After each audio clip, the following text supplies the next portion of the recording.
Okay, mayong mudto na usab kinatuntanan Luzon, Visayas, Mindanao. Mayong mudto Philippines, mayong mudto world, mayong mudto universe. Ana na punta mga higala dini nga atong tulumanon sa kahanginan CONA Catechesis on Air og ako lang gihapon kini inyong ubos nga alagad Reverendo Padre Edwin Academia Acab. Abino adlaw na usab karon nga Sabado, pizza 24 na kini sa bulan sa Mayo. Abino mahigala no, ready na siguro ang atong nakinahinay na nakapakumpisal na mis mga bata. Kapoy-kapoy bepod mga higala kay mga bukid baya. No, pero mo man yun na siya pamaagi no nga human sa katikisem sa mga bata pakumpisalon man na sila dayon so man nga bisan tuod kung medyo kapoy-kapoy pa kaming mga pare pero malipayon gihapon namo nga giadto ang mga kabaryuhan aron pagpakumpisal sa mga bata no. Sa gihapon mga higala ato gihapon nga mga pasubo sa pamilya no ni anhing Father Oliver Bulungon no, si Father Ibyong no nga may biya na in taon na kalibutan na kay lagan ako to si nakailaki ko ato kay kanang kuan man ako to sa una kanang seminarista ko nasaan ko sa Kalumbuyan, seminarista sa nako, and then usapod siya sa Nipuli kanako sa dihang na-assign ko dito sa Dawis no, na-assign po siyang Dawis na yun no. Hala no, may mudto na kanatong tanan o congratulations in advance dahil no sa akong higala usab nga ni Saka na dito sa kining gitawag na to hutong sa mga kaobispohan si Bishop-elect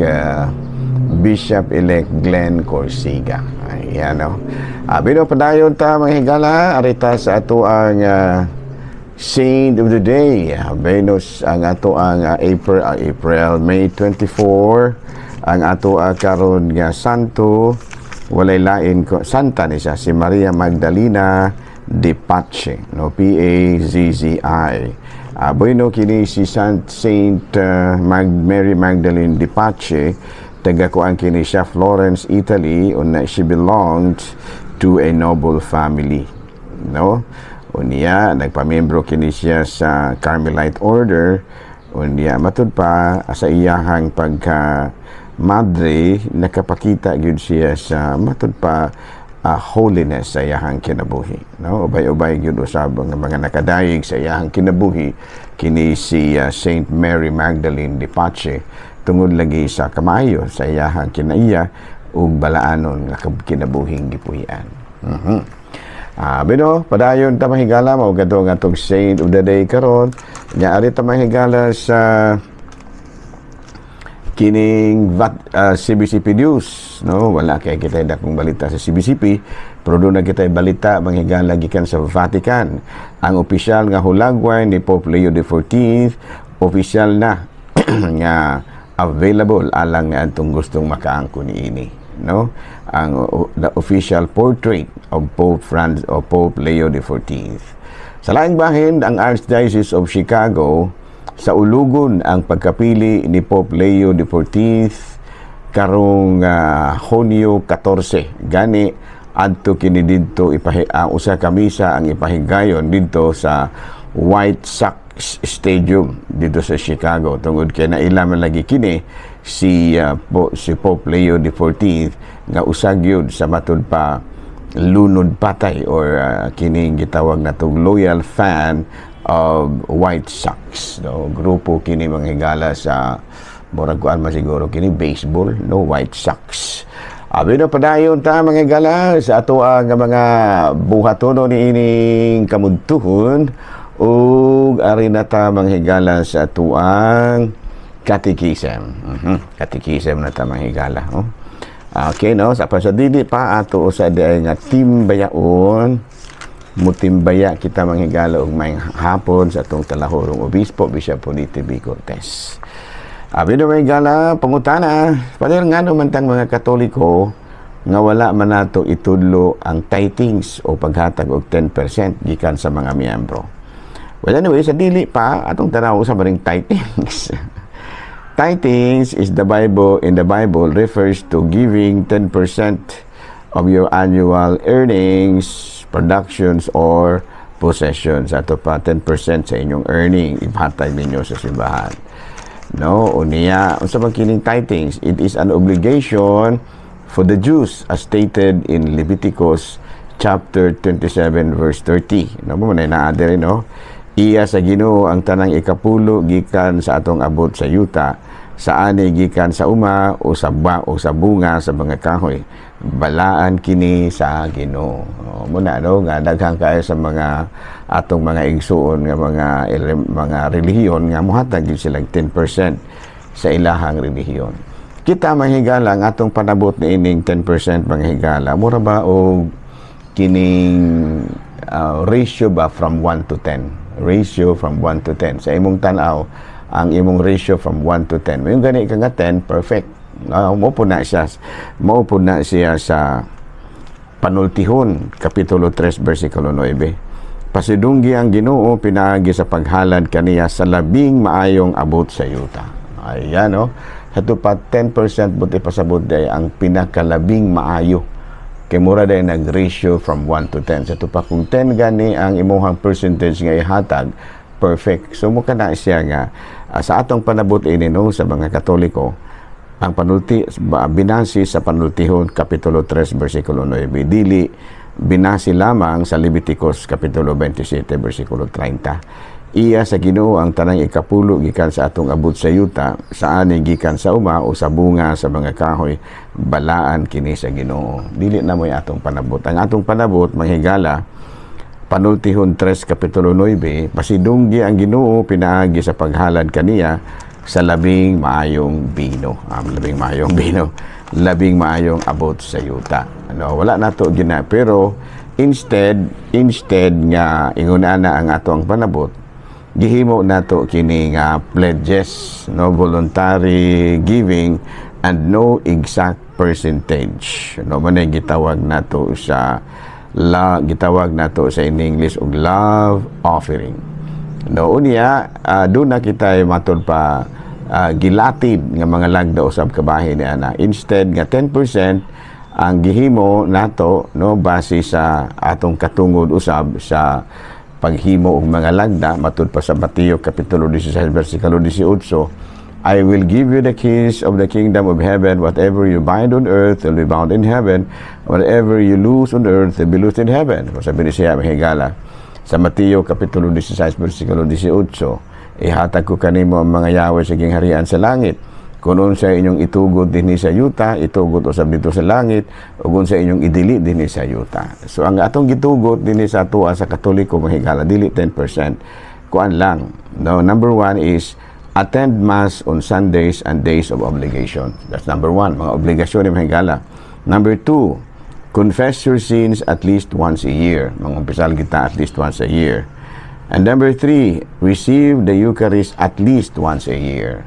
And number 4, observe days of fasting and abstinence. And number 5, provide for the needs of the church. Diha dapit ang atong giingon mahigala nga one of the precepts of the Catholic Church. Number 5 gyud kini mahigala, provide for the needs of the church. Sa ato pa kun unsay mga kinahanglanon, kun unsay atong giingon sa pari nga atong amut-amutan, no, doon na tayo mga projects atong tabangan. No, para dati si sarili nga 10% gyud kay ang 10% man gud sigon sa Panultihon mao man kini ang pinakalabing maayong abot sa yuta.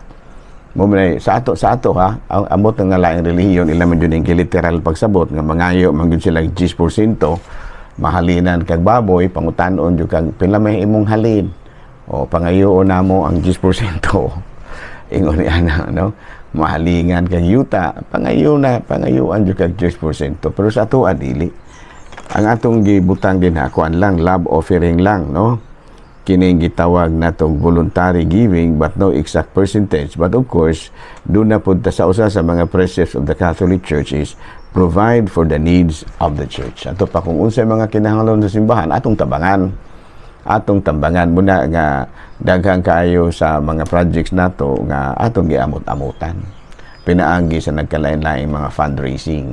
Doon na usahay mga kining painit for a cause, na ato apil na po ano, doon ay mga raffles, kaya apil naman na sa ato ang pag-provide for the needs of the church. Ingon niya na, no? Klaro ba? So dili sa uban nga mga relihiyon, I don't know, di man po tayo laing ko kasulay gana na laing relihiyon, pero siguro sa akong nadungog, pangayoon yung kuno nila ang 10%. I don't know kung saan nakatinuod, pero sa ato dili. Ato lang ko lang ang ato ang mga precepts usana sa mga precepts o mga sugo sa Katolikong simbahan. Unsa ganito? Number 1, musimba gid ta. Number 2, mangumpisal gid ta. Number 3, mga lawat gid ta. Number 4, moapil gid ta sa mga bugahin gitag panahon nga magpasting o magpuasa o maglikay o kaon og karni, and of course provide for the needs of the church, no? Unya, matod pa, doon na po tayo mga lain pag yung paagi na pinagi sa mga aransel. Kaya magpamisa ta, magpakasal ta, doon na po tayo na apil gihapon na sa ato ang pag-provide for the needs of the church. O, klaro? Klaro, wala. Okay, another topic mga higala. Ari kita sa laing topic. Bueno, isip anak,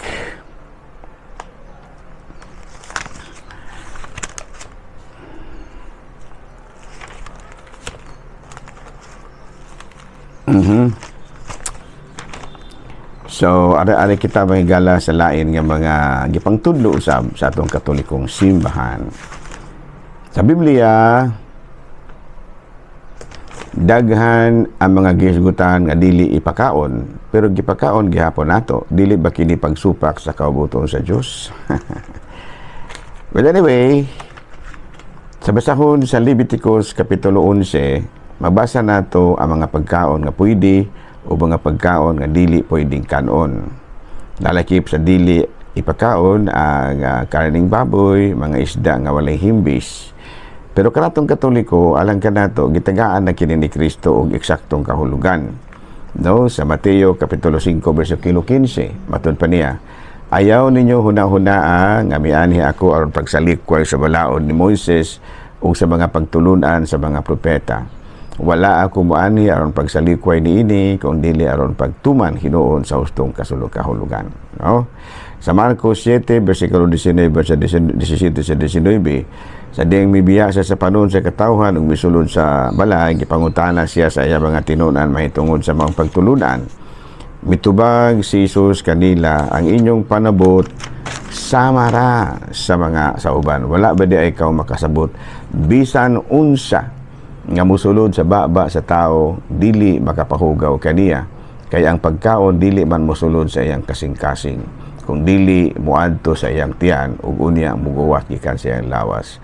Sa pagsulti ni Jesus niini, gipahigayon nga mahimong kanon ang tanang pagkaon. No? Sa Colosas pod Kapitulo 2 bersikulo 16-17, busa ayaw ninyo itugot nga may magsaway kaninyo mahitungod sa pagkaon o ilimnon o mahitungod sa mga adlaw nga balaan o sa kasaulugan sa bagong bulan o bahin sa adlaw ipapahulay. Kining tanan mga anino lamang sa mga buta nga umaabot ang katumanan mao si Kristo. So pagkaon, walay pagkaon nga makapagkasala kanimo. Kaya unsa man kining pagkaon? Food any nutritious substance that people or animals eat in order to maintain life and growth. In other words, non-poisonous. Nga sa ato pa, kay dili man makahilo ang pagkaon kina. No, muna nga sa buhat sa mga apostoles pod, Kapitulo 10, versikulo 9 sa 15, ayaw isipa nga mahugaw ang bisan unsa nga gihinluan na sa Dios. Of course, dinakang musupak aning atong explanation, no? Pero kining explanation nato para ra po nato ang Katoliko. Ug ang uban nga mga tawo ug ganahan gyud silang mukaon og karning dili gyud sila mukaon og karning baboy kay alang kanila mutuman gyud sila sa Leviticus. Wala tay mahimo na ila man ang katungod, di ba no? Dili pod dugay nato sila pugson og pagkaon og dili gyud sila mukaon kay matud palagi kuan man lagi na no kanang ila man lagi ng katungod, no? Pero dili lamang nato pod dili pud nato ingnon bitaw nga nasipyat ta ka sa Leviticus kapitulo 11 mao biya po na mabasa. So ila po nagkatungod, pero kita mutamod ra pud ta sa giingon ni Kristo, no, nga matud pa niya sa Mateo 7:19 sa 19, 17 sa 19, iya man gipaklaro nga iyang ipakaon ang tanang pagkaon. Dili pud ta pahukman pungod sa atong gikaon, no? Relisod ba po kayo og hukman ta pinaagi sa atong kinaon, no? Pero of course doon nagiuban nga mosupak ni ana, no? So wala tay mahimo na ilang pud ang katungod, pero ingon nga kanang ato pod nga matud pa dawaton ang ilang explanation, dili namatay. We also have our set of explanations for this, no? So kung muna atong explanation, wala tay mahimo ang dili sila motoo sa mga dili pod ta makapugos nila nga patuuhon sa atong explanation. Basta kay kita mao kana ang atong explanation, no, nga gideklara naman lagi ni Jesus nga ang tanang pagkaon pwedeng kanon, di mo tuman ra pud na. O ang uban dili mo tuman, okay, wala tay mahimo ana, ila man ang katungod. Di ba, no? Ila man ang katungod nga dili sila mukaon og karne, aw dili po nato sila pugson, kay madahan pug ato po silang pugson nga dili nga ato gid silang pakanon nga dili man lagi na sila mukaon ana, di ba, no? Kay doon naman lagi mabasa sa Leviticus kapitulo 11, no? Pero ang problema kay kitang mga Katoliko na abot tay mabasa, no, sa Mateo kapitulo 7 bersikulo 19 sa 17 sa 19. Matud pa sa Kolosas kapitulo 2 bersikulo 17, kining tanan nga anino lamang sa mga batang umaabot ang katumanan mao si Kristo. So dili lamang ta maglalis ana, no, kay Biblia man puros ang atong gibasihan. Dili nato isumpaki ang Biblia. Kung naamo inyong mabasa nga dili ipakaon ang karne, okay, ayaw mo kaon. Pero kay maingon na po diri sa Kolosas kapitulo na po giingon diri sa Mateo 7 kapitulo 17 sa 9 nga pwedeng kanon ang pagkaon, ay mo kaon ra pud mi. Kaon ra pud mi, pero og madili kamo og di mo magaon, ayaw ra di bitaw pud mo pungson og pagkaon og dili mo magaon, di ba, no? So muna siya, no? So magkwadra gud ta kaning gitawag nato magsabtanay ra ta ba kay parehos ba yang Biblia ning atong gibasihan, kay dili mayong isumpaki nato ang atong ingnon nga mas labaw ring nga tekstuha kaysa pikas, mas labaw pud ri kadili dili. Pareho sa gunang pulong sa Ginoo. So magdepende na nato kung asay atong tumanon. Klaro? Dili ta mo ingon nga sayop ring pikas, nga eksakto ring pikas, sakto ring pikas, sayop ring pikas, dili. Kanang tanan eksakto daw. So magdepende na nato kung asay atong tumanon kay sakto malagi nang duha. Kung dili ka muka og karni, sakto ra pud na kay naa man tuong butang sa Biblia. Ug maingon po nga pagkanon ra po sa tanang pagkaon, sakto ra po na, kinaaman po. Naaman po yung masulat sa Biblia. Bible, malagi na itong ikuha base sa mga pagtulunan. O, klaro? Nahala, din nilang una kita kutob. Ako lang gihapon kini yung ubos nga alagad. Reverendo Padre Edwin Academia Acaba na milit na usab kaninyo o manalangin ka nato ang Dios nga makagagahom sa tanan, Amahan, Anak, Espiritu Santo. Tapos na nga to ang pagpasabot. Ako lang gihapon kini yung ubos nga alagad, Reverendo Padre Edwin Academia Acab. Daghang salamat sa inyong pagpatalinghob.